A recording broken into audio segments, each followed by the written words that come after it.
कांग्रेस अपने गिरते हुए ग्राफ को देखते हुए अब डराने की राजनीति पर उतर आई है।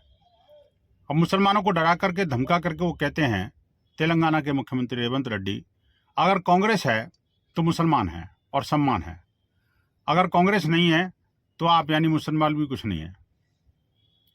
आप सोचिए, मुसलमान जो ये कहते हैं कि हम तो अल्लाह के अलावा किसी से डरते नहीं है, और ये कांग्रेस बार बार आपको डराती है, धमकाती है, फिर भी आप उसके झोली में जाके बैठ जाते हैं।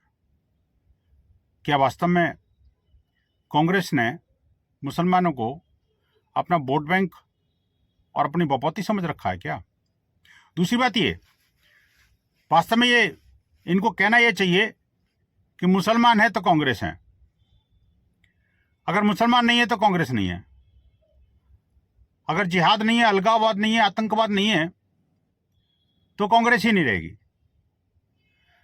देश में अलगाववाद पैदा करो, आतंकवादियों को शरण दो, हिंदू समाज को काटो बांटो छांटो, यही कांग्रेस का सिर्फ एक एजेंडा रह गया है। मुसलमानों को डराओ धमकाओ और इस बात के लिए प्रेरित करो कि बस हम ही उनके मसीहा हैं, जबकि वास्तव में कांग्रेस ने कभी मुसलमानों को कोई भला नहीं किया।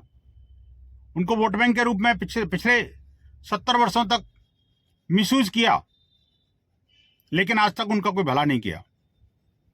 हाँ, देश का नुकसान जरूर किया, बड़े पैमाने पर किया।